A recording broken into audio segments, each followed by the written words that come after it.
it's fascinating. You know, when I put the videos and I upload them and I make them public for all of you to watch, I love it that you all do comment, and the comment section is a great place to be peer reviewed, but it's also a great place for me to see whether or not you people are actually understanding what I'm saying, if I'm communicating correctly.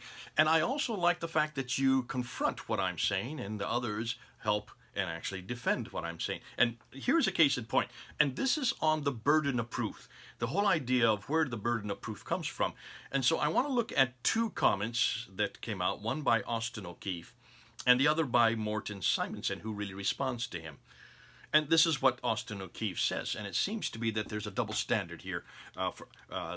And this is what Austin O'Keeffe is bringing up, that there is a burden of proof both on Islam and Christianity, which Morton Simonson then confronts. But let's get into it. Let's see what he says, and this is what Austin O'Keeffe says. The big holes in the Islamic narrative have been exposed thanks to the work of Jay and others, and recently Mel and his colleagues on Sneakers Corner, and reluctantly acknowledged by Yasir Qadhi on June 8th of last year. We should treat the evidence of the early years of Christianity in the same way. And so he's saying, listen, we're suspicious of Islam. Why should we also be suspicious of Christianity? Using papyrus is an excuse for not having even one complete page of a gospel from the first century, but that does not help to justify belief that the gospels were written within decades of the Jesus timeline. And that's, you can see where he's going with that. Listen, folk, okay, so you only have papyrus, but then he's kind of contradicting himself. But then where is your evidence? Well, that's pretty good evidence, don't you think? But anyways, I can see that he's contradictory there.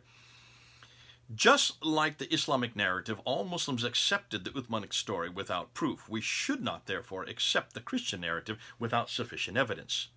Okay, what about the 24,000 manuscripts? What about the 86,000 early church fathers quotations? What about the other 20,000 translations in 11 different languages? We're just throw that out and say that's not evidence? I would say that's pretty strong evidence. Nonetheless, let's continue on.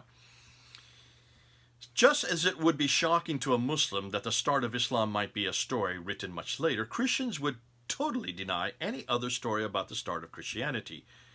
But emotion should not get in the way of the facts or lack of evidence. Okay, so we don't get emotional. Look at the facts, he's saying. Here's the facts now.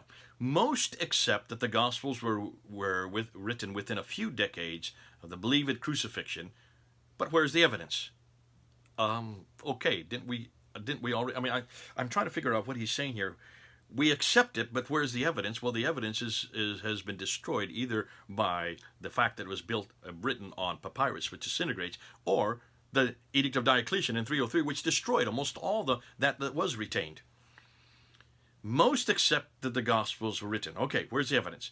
The Josephus paragraph, that's the paragraph of the resurrection, is widely accepted as forgery. Well, now, they make the statements, and this is, I think, that Austin O'Keeffe needs to be careful. Is widely accepted? No, liberal scholars do it, but they have, the only reason why they accept it is because they don't have the original of Josephus. If you're going to throw out that reference, then you might as well throw out all the rest of Josephus, but nobody would dare do that because Josephus, writing in the 2nd century, is the best pair of witness, not eyewitness, but witness for the 1st and 2nd century, because he was living at that time. So if you don't like this one reference to the red, and remember, he doesn't say that Christ rose from the dead. He said Christians believe it. That's all he's saying. How can that be something that is fraudulent? Because Christians did believe it. I'm not sure where the problem is, Austin. Why you're saying that is widely accepted as a forgery? Can you show me anybody that can prove that it's a forgery? So where is the 1st century evidence for the Christian narrative? Well, just look at the crucifixion. Are you going to say that that's also a forgery, that he didn't die? Muslims do. The Muslims think that he never died.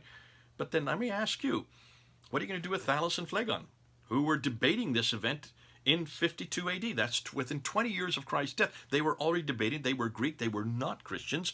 Tacitus, who hated Christians, had nothing good to say about Christianity. He was a Roman historian, and he wrote about the death of Jesus, and he even gave a timeline. He said during the time of Pontius Pilate under the authority of Tiberius. That's why we know that Jesus died in 33 AD.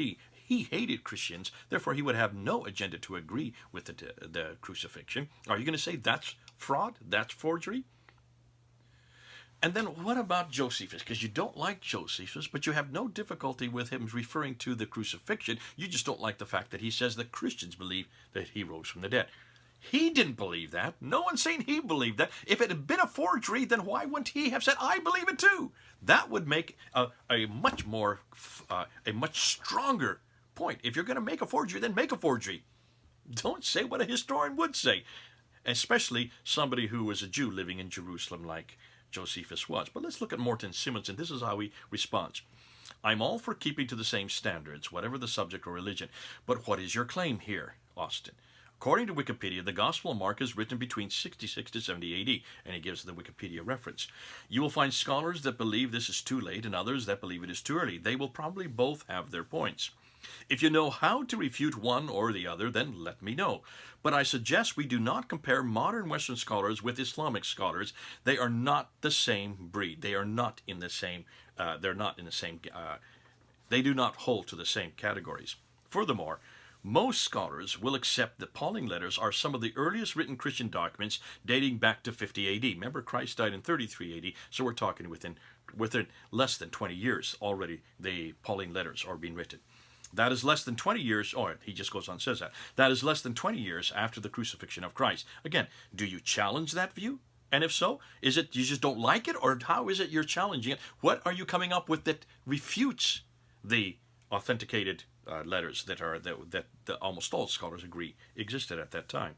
Lastly, you say there is a widespread agreement of an alleged forgery of Josephus, by Christians, I presume. But when I read about it, and he shows where, if you look at Joseph, you go up to Wikipedia and see if it's a forgery, they pretty well debunk it. So where is this Austin Keeffe saying that scholars believe that this is a forgery? Not according to Wikipedia, not according to Britannia. And that's why you need to be, if you're going to come up with some type of source what you're saying.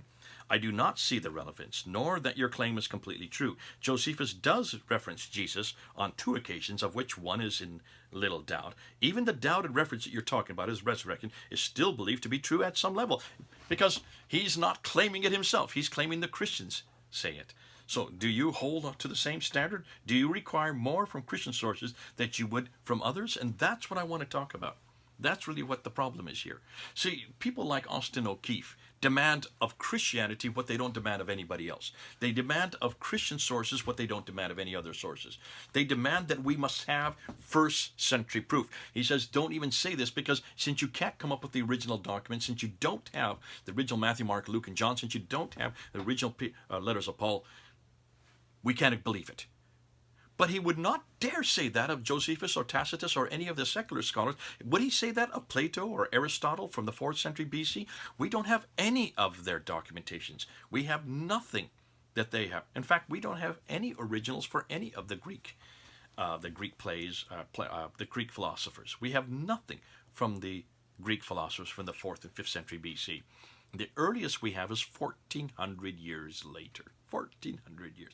So, Austin O'Keeffe, and he's saying this, hold on a minute, and this is something, I'm going to go to my computer here, because I'm going to go look up, because when you look at the secular historians, I'm going to go back to Herodotus, historian, who lived between 480 and 425 BC. That is in the 5th century BC. What's the earliest copy we have for Herodotus? It's not till 980. That's 1,300 years later. Yet does anybody doubt Herodotus? Listen, I had to read Herodotus. What about Thucydides, who is also writing in the 5th century BC? His is the earliest copy for him is 900 AD. That is 1,300 years. Look at any of the Greek philosophers, Aristotle, Plato, Socrates. All of them were writing in the 4th century up until the 3rd century BC.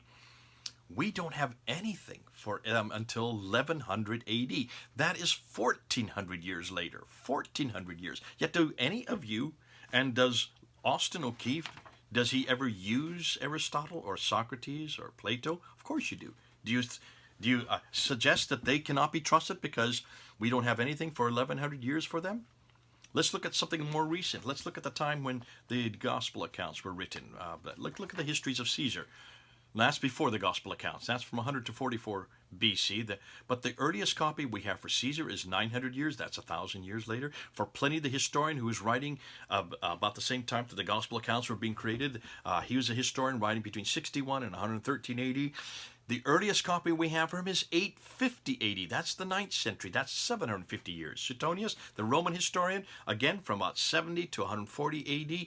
The earliest copy we have for him is not till 950 AD. That's 800 years later.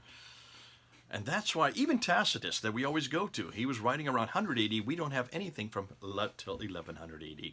So the earliest that we have for any of these historians or any of these philosophers that everybody uses, we have to use it when we study philosophy, we have to use it when we study history, do not begin to appear until 850 AD. 850 AD, that's the 9th century. That's about the time as the traditions. That's the time these get written up. And yet we can go right back to fragments from the 2nd century. We can go back to 3 metropolitan codices from the 4th and 5th century. Folks, that is a good 400 to 500 years earlier than in any of the earliest secular copies. And this is the problem I want to bring up. It looks like people like Austin O'Keeffe have a double standard. They have a bias. They have a bias for Islamic traditions and Islamic sources. They have a bias for secular history. They do not like Christian history. And they do not like Christian texts. And so they demand of the Bible what they don't demand of their own historians, and they don't demand of their own philosophers. And this is a double standard, and this needs to stop.